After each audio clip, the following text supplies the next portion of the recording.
Welcome to CEOs Solve the Darndest Things, a video and podcast series of interviews with CEOs, hosted by the partners of the Resolve firm.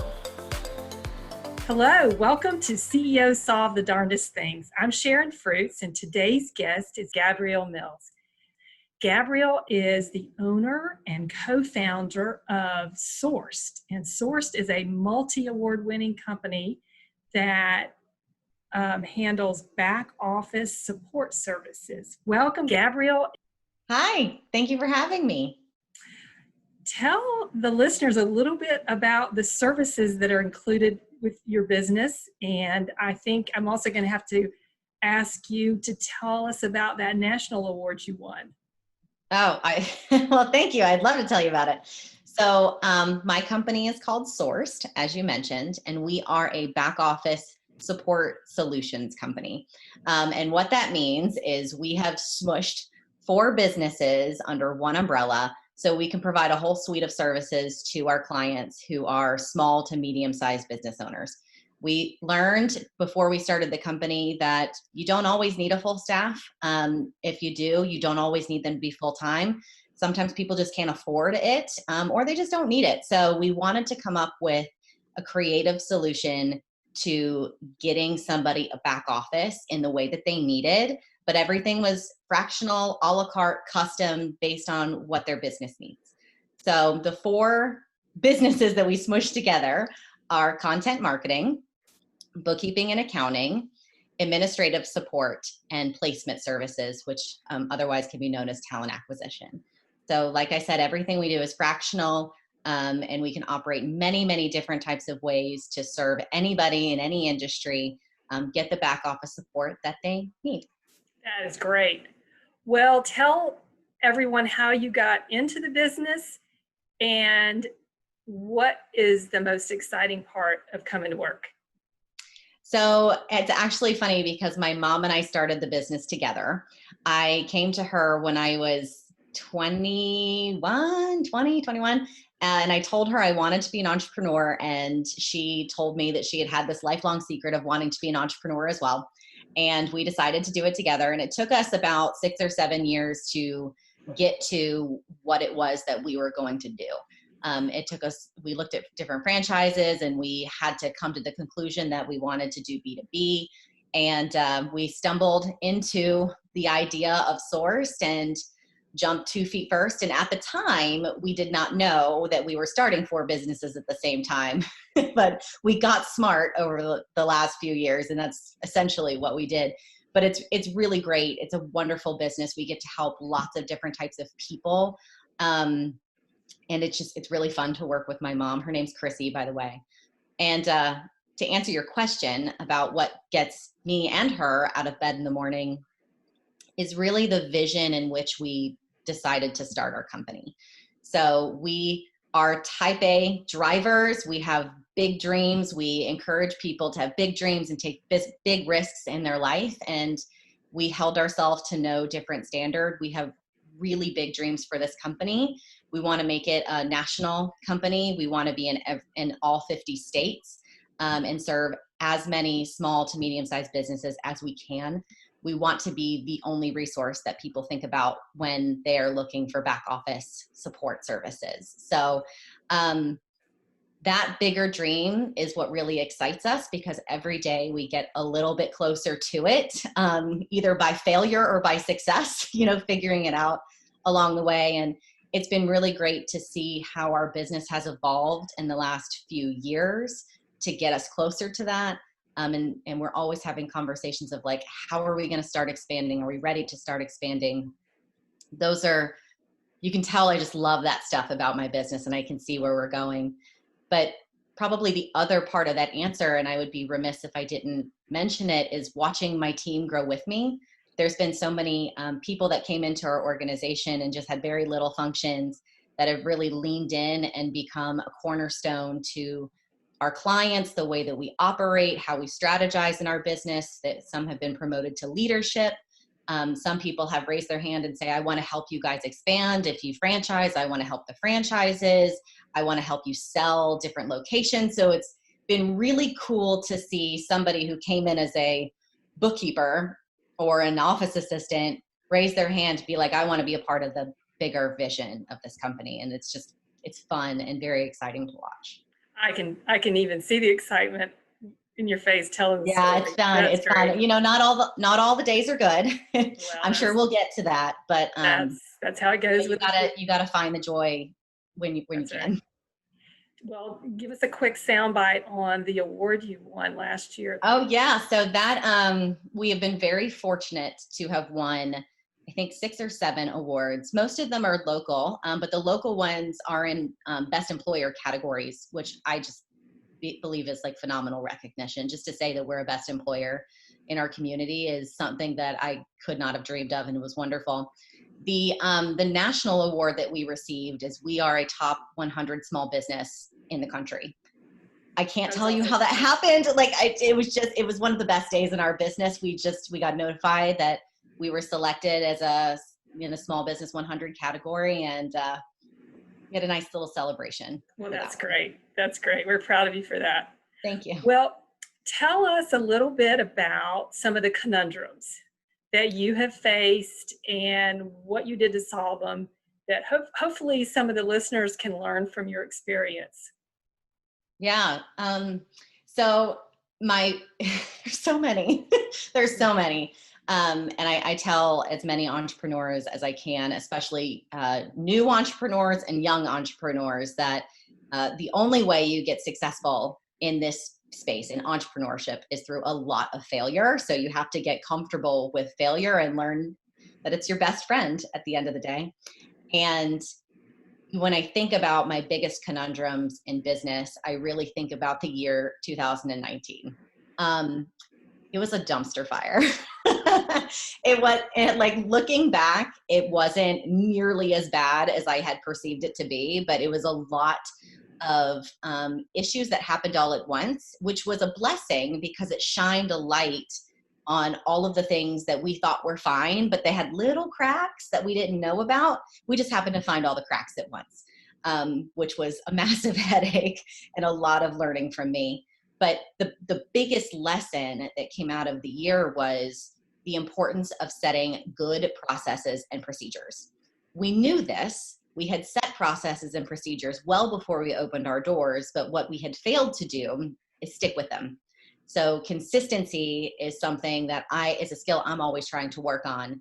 And while we would have conversations about, we need to have a process, we need to follow the process, we need to continue to tweak the process, we would just get busy and other things would come in the way and we would prioritize. And we got into a habit of, as all businesses do when they first start, you just do what you got to do. If it comes at you, you fix the problem, you go and you do it.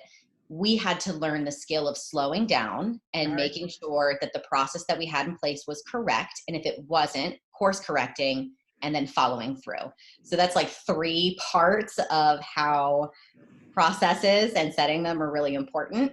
And they all kind of came to a head for our business at the same time. So we learned all in the same setting that we had outgrown our previous processes and we just had never revisited them.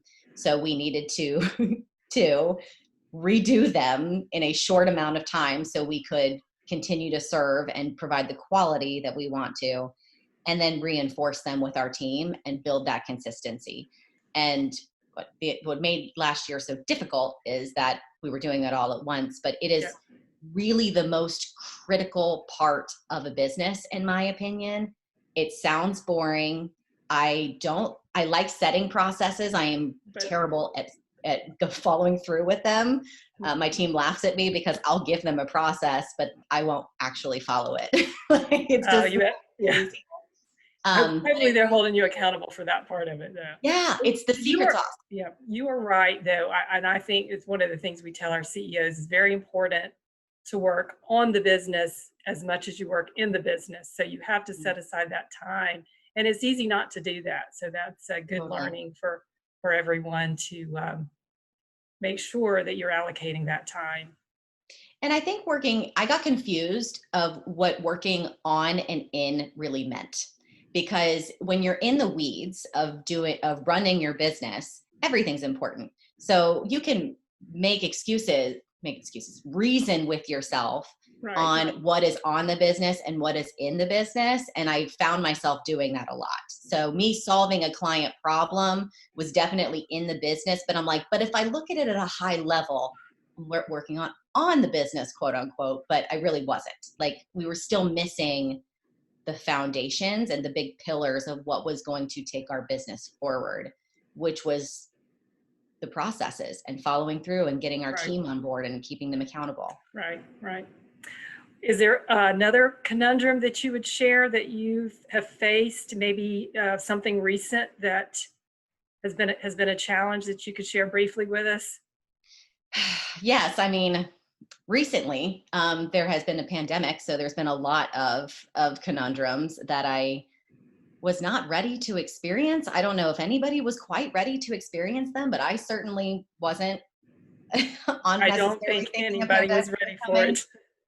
So I would say that my main conundrum is similar to what a lot of people had experienced, which is, how do you drive sales? How do you continue to maintain your existing customer base and then drive new sales? How do you do that when people aren't networking, people aren't going out, people are strapped for cash? How do you maintain status quo and then some to hit your numbers? So for me, when I strip everything away, pandemic or not, just in life, for me and for Chrissy and the way that we run our company, it is all about maintaining and building quality, genuine, authentic relationships. And we let our relationships drive our business 100%. It is a thread from sales all the way down into delivery, regardless of what it is that we do. And I have found that when the going gets tough, i.e. a pandemic, those relationships that we spent time cultivating and building and nurturing for years, or even just months, really came back and they served us, because people remembered us. People still wanted to do business with us, for the ones that could do business with us, or even just open the door for conversations of how could we work together when I'm ready, because they knew my messages about we're here to help, we're here to serve, were not as a result of a pandemic. They were little breadcrumbs that we left all along the way for years and years and years. I think and that is when they needed it, we were there. that is a good lesson. And like you said, it's something you'd worked on all along. You can't just start doing that type of work when you Right. need it. You have to build those relationships over time. Yeah. So very, very good advice. Okay, well, let's switch gears just a little bit and tell me about a conundrum that your customers face that you help solve. So that's an interesting one, because like I said, we have 4 entities that we essentially run separately. They're not separate for our clients, but we have different processes and procedures for each one of them. How many times am I going to say the word processes and procedures on this conversation?